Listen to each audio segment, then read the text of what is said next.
علیکم برادر جان. علی هستم، علی لگزایان تیمور. میخواستم بگم شرایطمون اینجا زیاد خوب نیست، وقتم کم دارم برای صحبت کردن با تلفن. میخوام سریع بهتون بگم که از شرایطتون با خبر بشید. ما را انگار از روز اول هم که آوردن اذیت کردن، 3 تا کمپ بردن.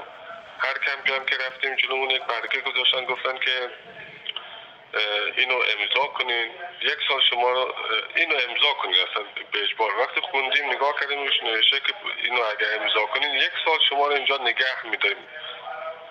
یعنی این به وکیلم گفتیم، وکیل گفت این کارشون غیر قانونیه، اصلا نباید جلوتون برگه بذاره.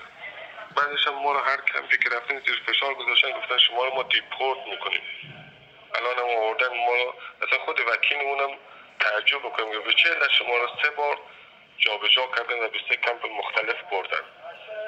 الان هم یک جای بردن ما رو تحت فشاریم. یک جایی هست که اکثرشون مسلمان‌های تندرو هستن. نمیدونم اومدن میخواستن ما رو ارشاد کنن، میخواستن برای ما دردسر درست کنن اینجا. ما نمیدونیم چه کار کنیم. هیچ مشکلی هم نداشتیم، به وکیلمون گفتیم که اینا اومدن برای ما کد من رو صدا زدن برای مأمور، گفتن بیا پایین. توی کمپ اول، کمپ قاضی‌اندم رفتم پایین، پیش مأمور گفته که این برگه رو امضا کن. روش خوندم ببینم برای چیه. نوشته که اینو اگه امضا کنه از تحت حمایت بین‌المللی خارج میشه.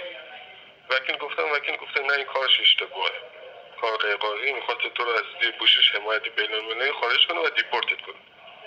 اون امضا نکردم، به وکیلم هم دادم، گفته اینا همچین کاری میخواستن با ما بکنن. دیگه نمیدونم، امیدوارم که این مشکلات ما یک جوری برطرف بشه، یک جوری حل بشه.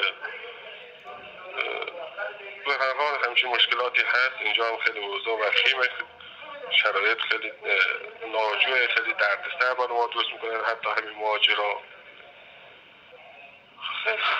حرفی دیگه این نیست. انشالله که الان وقت ندارم، صدا میزنم یه وقت تمام شده به تلفن، اصلا وقت نداریم.